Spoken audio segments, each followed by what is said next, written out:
Welcome to the V is for Vino Nerd Lab. We take complicated wine topics and make them simple. Today we're talking about alcohol! Alcohol. It's the best part about wine, right? Woo! And believe it or not, alcohol is the most important when it comes to the characteristics of a wine. It's all about the sugar content of the grapes or ripeness when they're picked. How is alcohol made? Simple. Yeast plus grape sugar equals alcohol. The riper the grapes, the more sugar in the grapes. More sugar in the grapes means more yeast food to eat and turn into alcohol. So if you think about it, hotter climates produce riper grapes and thus wines with higher alcohol. This also means wines with fuller body and less acidity.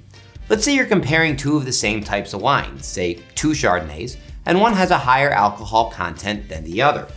You can bet that one will have a riper, more lush fruit character, whereas the lower alcohol Chardonnay may have underripe fruits and be more mineral driven. Most wines range from about 10 to 16% alcohol. To compare, beer is about 4 to 7%, and hard liquor is about 40%. Wine is right in the middle. Wines that aren't allowed to fully ferment and have a little bit of residual sugar, like off-dry Rieslings and Moscato d'Asti, will typically be under 10% alcohol. Cool climate white wines like Gruner, Pinot Grigio, and Prosecco are about 10 to 12%. Most of these wines come from old world countries like France and Italy, where it's generally colder. Fuller bodied whites and lighter bodied reds tend to be 12 to 13.5%. Once again, these are mostly from the old world. Things like red and white Burgundy, Champagne, red and white Bordeaux, Chianti, and some light New World whites like Washington Riesling or California Sauvignon Blanc. 13.5 to 15% are your bigger wines, typically New World stuff. California's Chardonnay and Cabernet, Australian Shiraz, South American Malbec, but some full-bodied Old World wines sneak in there too. Barolo, Brunello di Montalcino, and Châteauneuf-du-Pape.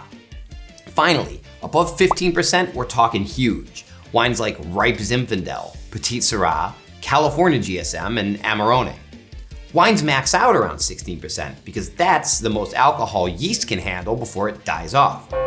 Any wine that's higher than that, like a 20% port or sherry, has been fortified by spirits like a neutral brandy. Higher alcohol means nothing when it comes to wine quality. The key is balance. The grapes need to be ripe enough for the flavors and the tannin to develop, but not so ripe that the wine will lose acidity and have too much alcohol. Too much alcohol and the wine can taste hot. That means the alcohol burns the back of your throat. Think about that birthday shot you took last year.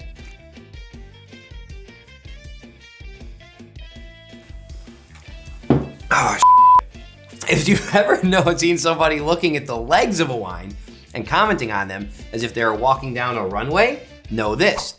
Legs mean nothing in terms of quality. They refer only to alcohol content.